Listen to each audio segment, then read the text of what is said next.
Le matin où j'ai réalisé que ma famille m'avait volé ma maison, je me tenais sur mon propre porche, clé en main, et j'ai regardé un inconnu me fermer ma porte au nez. Je m'appelle Maya Miller.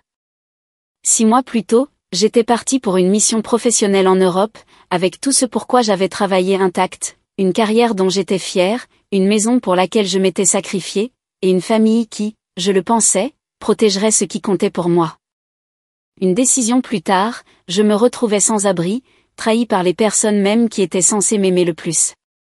Et ce moment a changé tout ce que je croyais savoir sur la famille, la loyauté, et les personnes en qui je pouvais vraiment avoir confiance lorsque mon monde s'est effondré. Laissez-moi vous ramener là où tout a commencé. Ma maison n'avait rien d'extraordinaire. Une modeste maison de 3 chambres avec une lumière matinale qui transformait ma cuisine en quelque chose digne d'un magazine.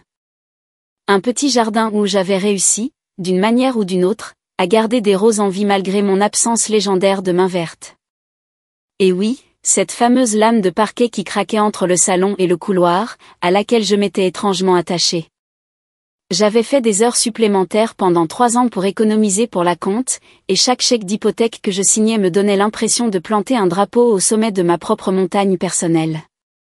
Quand mon entreprise m'a offert la mission en Europe, 8 pays en 6 mois, tous frais payés, ma première pensée n'a pas été pour l'avancement de carrière ou la gastronomie. C'était pour ma maison, mon sanctuaire. Tu as besoin de quelqu'un pour garder la maison, m'a dit ma mère quand je l'ai appelée, sa voix portant cette chaleur familière qui m'avait réconfortée à travers les fièvres de l'enfance et les peines de cœur de l'adolescence. Ton père et moi pouvons veiller sur les choses. Tu sais que nous ne laisserions jamais rien arriver à ta maison. Un immense soulagement m'a envahi. Linda et George Miller, tous deux récemment retraités à 58 ans, étaient l'incarnation de la responsabilité. Maman avait enseigné à l'école primaire pendant 30 ans. Si quelqu'un savait comment prendre soin des choses précieuses, c'était bien elle. Papa avait construit la moitié des structures de notre ville avec son entreprise de construction. Ils étaient stables, fiables, le genre de parents qui appelaient encore pour me rappeler de prendre mes vitamines. Bien sûr, ma chérie, nous nous occuperons de tout, a promis maman. Sa voix était si sûre que je n'ai jamais douté. Donne-nous juste le double des clés et arrête de t'inquiéter. Je les ai serrés tous les deux dans mes bras, ressentant cette certitude enfantine que mes parents pouvaient tout arranger. Je vous apporterai des cadeaux incroyables de chaque pays, ai-je promis, faisant mentalement des listes de souvenirs parfaits. Ma sœur Heather était là aussi. 28 ans, récemment mariée à Adam, un comptable aux yeux attentifs et au sourire poli. Heather avait toujours été l'enfant prodige, plus jolie, plus sociable, meilleure pour rendre nos parents heureux. Mais nous nous entendions assez bien. Du moins, c'est ce que je croyais. La passation a été simple. Arroser les plantes, relever le courrier, faire couler les robinets de temps en temps pour que les tuyaux ne fassent pas de caprices. Ils ont hoché la tête solennellement, comme si je leur confiais des secrets d'État au lieu d'instructions basiques de gardiennage. 2 semaines après le début de mon aventure européenne, j'étais noyée sous les rapports financiers à Francfort quand maman a appelé. Salut ma chérie. Comment se passe le voyage? Plutôt bien. Beaucoup de travail, mais la nourriture est incroyable. Comment ça va à la maison? La maison va bien. En fait, parfaitement. C'est pour ça que j'appelle. Nous avons une faveur à te demander. Mon estomac s'est noué. D'après mon expérience, les faveurs nécessitant des appels internationaux étaient rarement de petites choses. Tu te souviens des beaux-parents d'Heather? Les parents d'Adam, Roger et Beverly. Je me les suis remémorés du mariage, cheveux argentés, bien habillés, le genre de personnes qui apportent du vin cher au dîner et font de la conversation appropriée. Ils viennent de déménager dans notre ville et cherchent une maison, mais ils ne veulent pas gaspiller d'argent en loyer pendant qu'ils cherchent. On se disait qu'ils pourraient peut-être rester chez toi temporairement, juste jusqu'à ce qu'ils trouvent quelque chose de permanent. Les mots m'ont frappé comme des coups. Ma maison, mon sanctuaire, des étrangers vivant dans mon espace, utilisant mes affaires, dormant dans mon lit. Maman, je ne sais pas trop. C'est de ma maison qu'on parle. Nous parlons de leur famille maintenant, Maya. Sa voix a pris ce ton familier, celui qui laissait entendre que je faisais des difficultés sans raison. Et tu les as rencontrés. Ce sont des gens charmants. Cela signifierait tellement pour Heather, l'aider à construire une relation avec les parents d'Adam. Je regardais par la fenêtre de mon hôtel le ciel de l'Allemagne, me sentant piégé à des milliers de kilomètres de chez moi. Ils avaient l'air corrects au mariage, et ma maison était là, vide. Peut-être que je me prenais trop la tête. D'accord, m'entendis-je dire, mais seulement temporairement. Et je veux qu'il soit parti avant mon retour. Bien sûr, ma puce. Merci beaucoup. 1 heure plus tard, Heather a appelé, sa voix pétillante d'excitation. Maya, merci beaucoup. Ça va être incroyable pour ma relation avec les parents d'Adam. Tu es la meilleure sœur du monde. Assure-toi juste qu'ils comprennent que c'est temporaire, Heather. Absolument. Ils sont tellement reconnaissants. Tu n'as pas idée. Après ça, le travail m'a consumé. Pays après pays, filiale après filiale, réunions et rapports sans fin. Les semaines se sont confondues dans un brouillard de chambres d'hôtel et de conférences téléphoniques. J'avais à peine le temps de penser à la maison, et encore moins de m'inquiéter pour des invités avec qui je n'avais même jamais vécu. Mais 2 mois plus tard, tout a changé avec un seul appel téléphonique. Maya, ma chère, c'est Madame Bradley. La voix de ma voisine âgée était tendue d'inquiétude et j'ai tout de suite su que quelque chose n'allait pas. Je lui avais donné mon numéro avant de partir, juste en cas d'urgence. Madame Bradley, bonjour. Est-ce que tout va bien avec la maison? Eh bien, c'est exactement pour ça que j'appelle. Votre nouveau locataire semblait très gentil au début, mais maintenant il y a des fêtes régulières chez vous. Des fêtes? Le mot est sorti comme un murmure à peine audible. Oui, ma chère. Musique forte, beaucoup de voitures, des gens partout.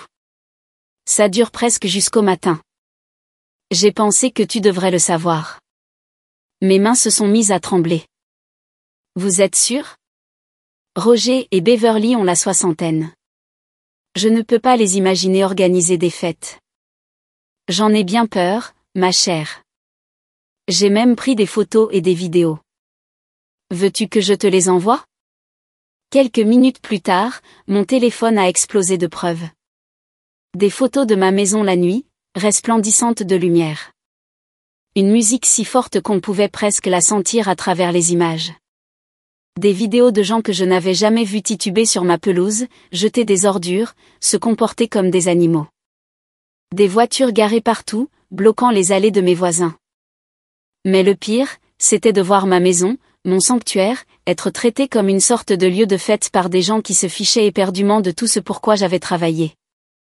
J'ai appelé maman immédiatement, mes mains tremblant de rage. Maman, Madame Bradley dit qu'il y a des fêtes chez moi. Des fêtes bruyantes avec des tonnes de gens. Il y a eu une pause. Quand elle a de nouveau parlé, sa voix était différente, plus froide, plus défensive. Oh, ça. Eh bien, Maya, il ne se passe rien de terrible. Ils se font juste de nouveaux amis en ville et reçoivent des gens de temps en temps. De temps en temps? Maman, on dirait que c'est tous les soirs. Regarde comment ces gens se comportent. Tu es dramatique, ma chérie. Ils sont juste sociables. Dramatique? Je pouvais à peine contenir ma fureur. Ces gens traitent ma maison comme une putain de boîte de nuit. Ton langage, Maya. Ton langage. Tu te moques de moi, là?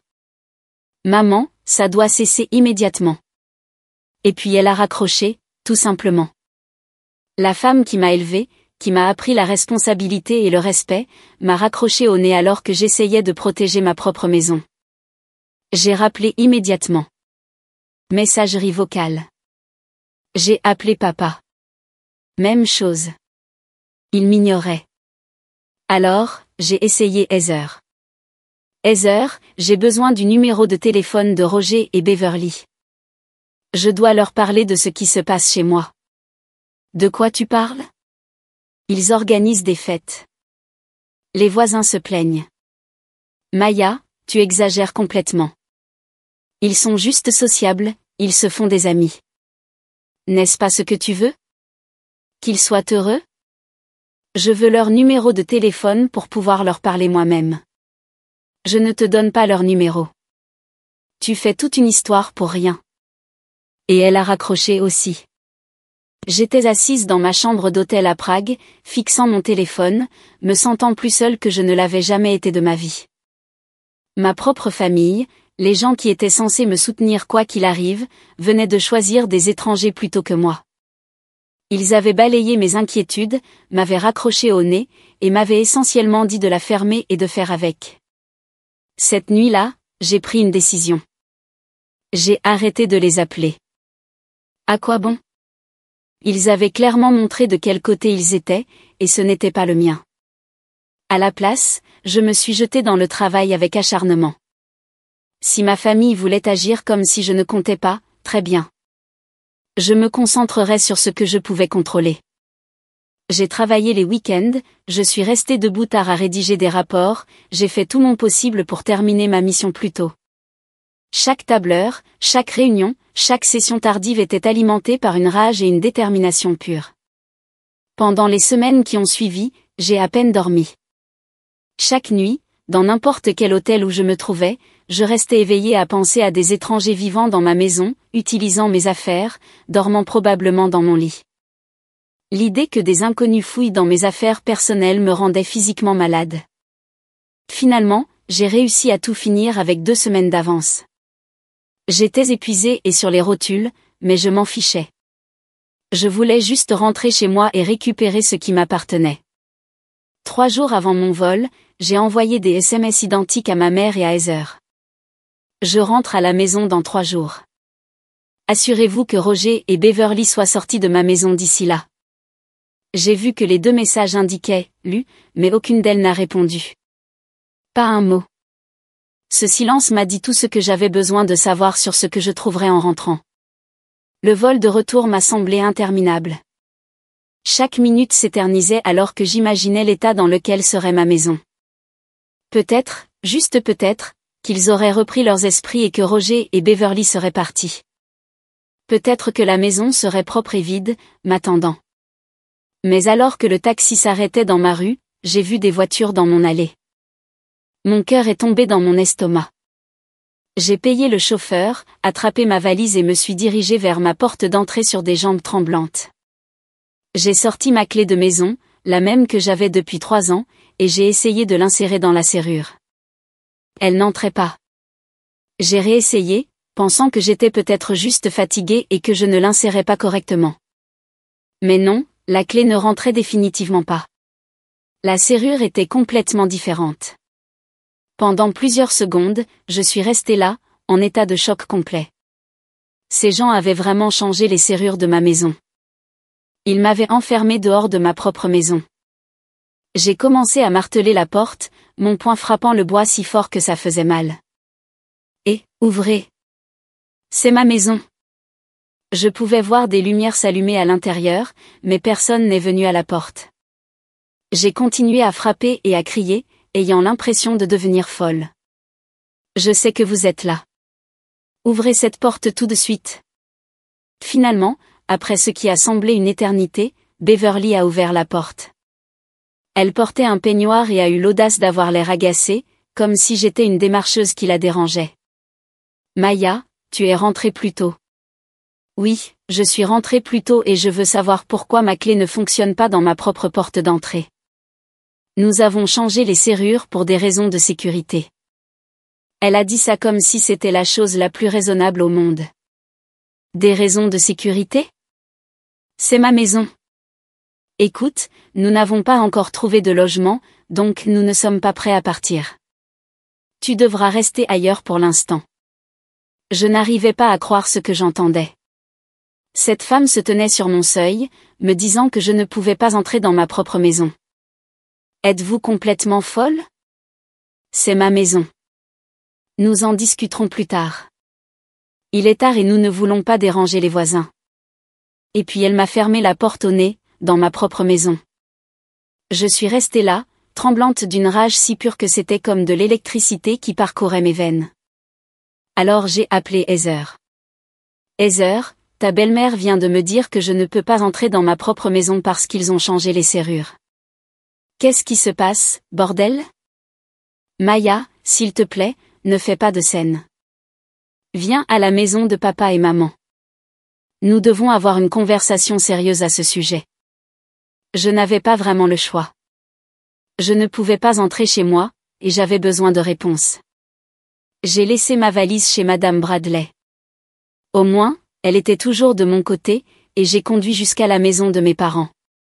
Entrer dans leur salon, c'était comme tomber dans une embuscade. Maman, papa, Heather et Adam étaient tous assis là avec des expressions sérieuses et déterminées. Ils avaient clairement préparé ce moment. Qu'est-ce qui se passe? Ai-je exigé. Pourquoi je ne peux pas entrer dans ma propre maison? Heather s'est levée et quand elle a parlé, sa voix avait une froideur que je n'avais jamais entendue auparavant. Assieds-toi, Maya. Nous avons eu une réunion de famille la semaine dernière et nous avons pris des décisions. Quel genre de décisions? Roger et Beverly vont rester dans ta maison. Les mots m'ont frappé comme un coup de poing. Qu'est-ce que tu veux dire, rester dans ma maison? Ils ont dépensé la plupart de l'argent de la vente de leur ancienne maison en voyage, en shopping et autre chose. Alors maintenant, ils n'ont pas assez pour acheter quelque chose de décent ici. Adam et moi allons économiser et les aider avec un acompte, mais ça va prendre du temps. Combien de temps? Adam a pris la parole pour la première fois. Nous devons économiser environ $100 000. $100 000? J'avais l'impression de ne plus pouvoir respirer. Et où suis-je censé vivre pendant que vous économisez cet argent? Heather s'est assise et m'a regardé comme si j'étais déraisonnable. Tu peux louer un appartement pour l'instant. Ce n'est pas si grave. J'ai regardé mes parents, attendant qu'ils disent quelque chose, n'importe quoi, pour dire à Heather qu'elle était folle, que c'était ma maison et que j'avais tout à fait le droit d'y vivre. Au lieu de cela, papa a hoché la tête. C'est une bonne solution, Maya. Ça aide la famille, a ajouté maman. C'est juste temporaire, ma chérie. À ce moment-là, j'ai réalisé l'horrible vérité. Toute ma famille s'était réunie et avait décidé de donner ma maison sans même me le demander. Ils avaient eu une réunion de famille, et je n'avais même pas été invitée à discuter de mon propre avenir. Je leur ai souri. Ce n'était pas un sourire heureux. D'accord, ai-je dit doucement. Je vais résoudre ce problème moi-même. Ils ont tous eu l'air soulagés, comme s'ils pensaient que j'acceptais leur plan insensé. Heather m'a même souri en retour. Je savais que tu finirais par comprendre. Tu es une si bonne sœur. Je n'ai pas dit un mot de plus. J'ai juste tourné les talons et suis sortie de cette maison, tremblant d'une fureur qui semblait pouvoir me consumer vivante. Ils pensaient qu'ils avaient gagné. Ils pensaient m'avoir convaincu de me laisser faire et de laisser des étrangers voler ma maison pendant que je paierais un loyer ailleurs comme une sans-abri. Mais j'avais d'autres plans. Le lendemain matin, je me suis réveillée dans la chambre d'amis de Madame Bradley. Elle avait insisté pour que je passe la nuit plutôt que de trouver un hôtel, et je savais exactement ce que j'allais faire. J'ai appelé la police. Je dois signaler des squatteurs dans ma maison, ai-je dit au répartiteur. Des gens y vivent sans permission. Ils ont changé les serrures et refusent de me laisser entrer. Nous allons envoyer quelqu'un. Quelle est votre adresse? En 30 minutes, 2 officiers sont arrivés. Je les ai rencontrés devant ma maison, le cœur battant d'une énergie nerveuse. Vous êtes la propriétaire? A demandé l'un d'eux. Oui, ces personnes séjournaient ici temporairement, mais maintenant elles ont changé les serrures et refusent de me laisser entrer dans ma propre maison. Les officiers se sont approchés de ma porte d'entrée et ont frappé. Cela a pris plusieurs minutes, mais finalement Roger a répondu, l'air terriblement nerveux en voyant les flics. Y a-t-il un problème, messieurs les agents? Nous croyons comprendre qu'il y a un différend concernant cette résidence. Pouvons-nous entrer et parler? Roger les a laissés entrer et Beverly est apparu une minute plus tard. Ils ont immédiatement commencé à dire que je leur avais donné la permission de rester, qu'ils faisaient partie de la famille, toutes les sottises habituelles. Mais ensuite, j'ai montré les serrures à la police. Celles-ci sont complètement différentes des serrures qui étaient ici quand je suis parti. Ils les ont changées à mon insu et ont refusé de me laisser entrer hier soir. Un officier a examiné les serrures, puis a regardé Roger et Beverly. Est-ce vrai? Avez-vous changé les serrures? Eh bien, oui, a balbutié Beverly, mais pour des raisons de sécurité. Madame, c'est sa maison. Vous ne pouvez pas changer les serrures de la propriété de quelqu'un d'autre sans permission. Et vous ne pouvez certainement pas refuser de laisser la propriétaire entrer dans sa propre maison. Mais nous n'avons nulle part où aller, a protesté Roger. Ce n'est pas notre problème, a dit fermement le second officier. Vous agissez illégalement ici. Si vous ne partez pas volontairement, vous pouvez être arrêté pour violation de propriété. Roger et Beverly m'ont regardé avec une haine pure. Je pouvais voir Beverly sortir son téléphone, appelant probablement ma sœur. Combien de temps avons-nous? A demandé Beverly. Vous devez être parti aujourd'hui. Si nous recevons un autre appel à ce sujet, vous serez arrêté. Bien sûr, environ 5 minutes après le départ de la police, mon téléphone a commencé à sonner. Le nom de Heather s'est affiché sur l'écran, mais je n'ai pas répondu. Qu'elle laisse un message vocal. Je suis finalement entré dans ma propre maison pour la première fois depuis des mois, et ce que j'ai vu a fait bouillir mon sang. Ils avaient tout réarrangé. Le salon était peint d'une horrible couleur beige qui me donnait envie de vomir. Tous mes meubles avaient été déplacés comme s'ils jouaient à la poupée avec ma vie. Ils avaient accroché leurs propres photos de famille sur mes murs, des photos de gens que je ne connaissais même pas, souriant dans mon salon comme s'ils y avaient leur place. Il y avait des taches sur mon tapis qui n'y étaient certainement pas avant. Et tout l'endroit sentait différemment, comme si la vie d'autres personnes avait été vécue ici sans ma permission. Qu'est-ce que c'est que ce bordel? Ai-je dit à Beverly, qui se tenait là à me regarder constater les dégâts. Ce n'est que de la peinture et quelques photos, a-t-elle dit sur la défensive. Si vous ne remettez pas tout comme c'était immédiatement, je vous poursuivrai pour dommages matériels et exigerai une compensation pour rénovation illégale. Ça a attiré leur attention très vite. Ils se sont regardés avec une peur sincère dans les yeux. Nous allons tout remettre en place, a dit rapidement Roger. Vous avez intérêt, et vous avez intérêt à le faire vite. Ils ont commencé à emballer leurs affaires et à décrocher leurs photos pendant que je les surveillais comme un faucon, m'assurant qu'ils n'endommageaient rien d'autre ou n'essayaient de voler quelque chose en partant. Environ 1 heure plus tard, j'ai entendu des voix fortes dehors. Puis ma porte d'entrée s'est ouverte brusquement et sont entrés mes parents, Heather et Adam. Ils avaient tous l'air furieux. Maya, qu'as-tu fait? A crié maman. Tu as appelé la police pour Roger et Beverly. Ils squattaient ma maison illégalement. Bien sûr que j'ai appelé la police. C'est la famille. A crié Heather. Tu es égoïste et tu ruines ma relation avec mes beaux-parents. Si tu te soucies tant de tes beaux-parents, laisse-les vivre avec toi dans ton appartement. Notre appartement est trop petit, a dit Adam. Alors trouvez-leur un appartement plus grand et payez-le vous-même. Mais ils ne vivront pas dans ma maison. Papa s'est avancé. Maya, sois raisonnable. Où sont-ils censés aller? Je me fiche d'où ils vont tant que ce n'est pas ici. Le visage de Heather était rouge de colère. Tu es horrible. Ils ont dépensé leur argent et maintenant ils ont besoin d'aide. Ils ont dépensé leur argent en fêtes, voyages et shopping. Ce n'est pas mon problème. Ils vont penser que je viens d'une famille d'égoïstes. Peut-être que c'est le cas. Heather avait l'air sur le point de pleurer ou de me frapper. Je ne savais pas lequel. J'ai pris mon téléphone et l'ai brandi. Vous avez tous exactement 1 heure pour sortir de ma maison ou j'appelle à nouveau la police. Nous sommes restés là à nous foudroyer du regard pendant ce qui a semblé une éternité. Puis Roger et Beverly sont descendus avec leurs valises. Nous sommes prêts, a dit Roger doucement. Bien. Ils ont chargé leurs affaires dans leur voiture pendant que ma famille se tenait là, l'air vaincu. Avant de partir, Beverly m'a lancé un dernier regard méchant. Ce n'est pas fini, a-t-elle dit. Si, ça l'est. Mes parents, Heather et Adam, sont partis juste après eux sans me dire un mot de plus.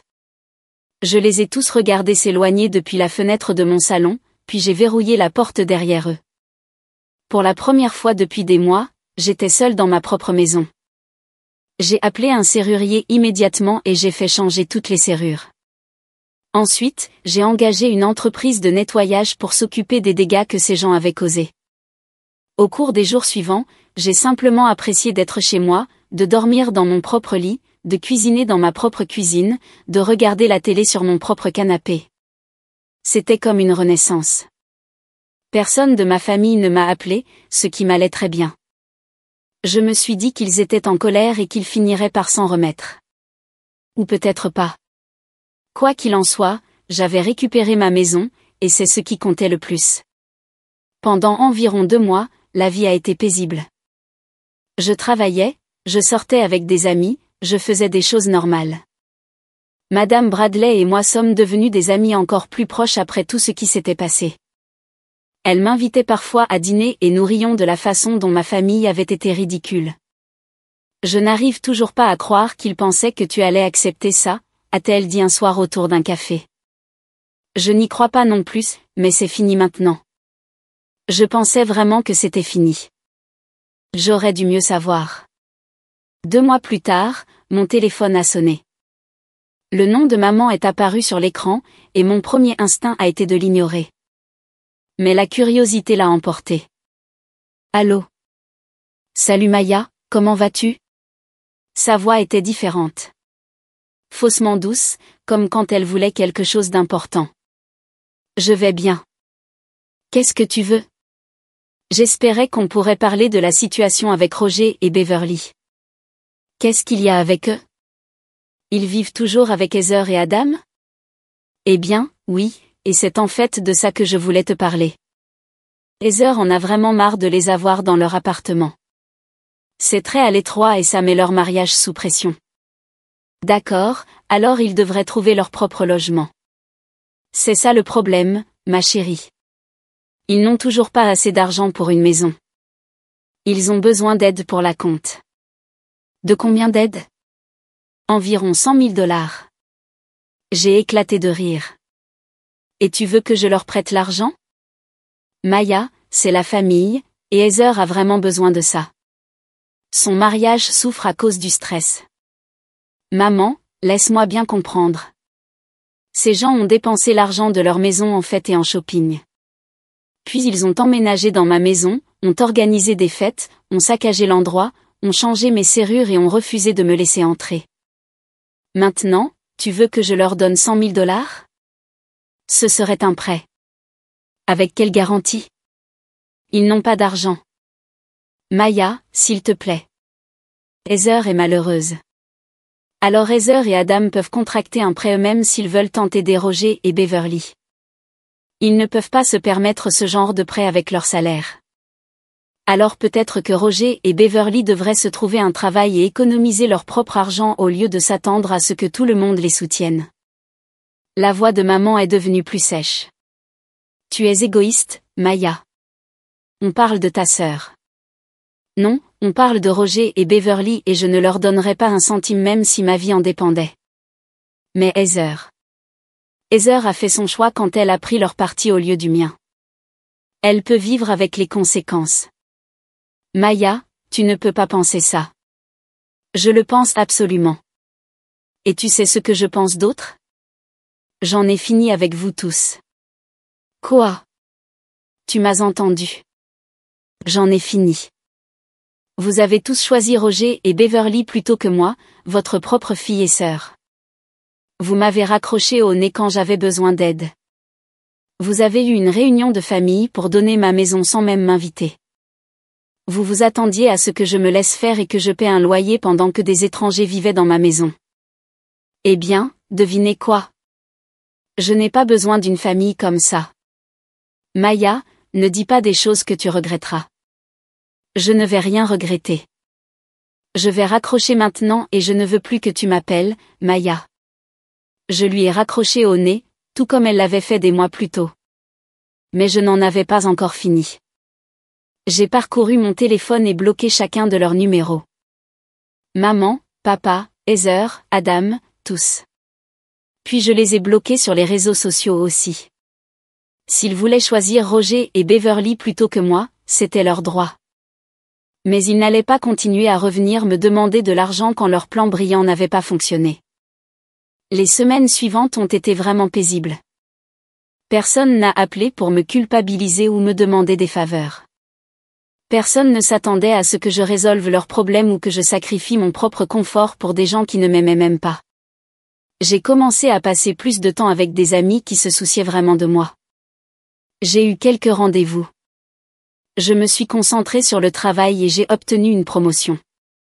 La vie était vraiment belle. Parfois, je me demande ce qui est arrivé à Roger et Beverly.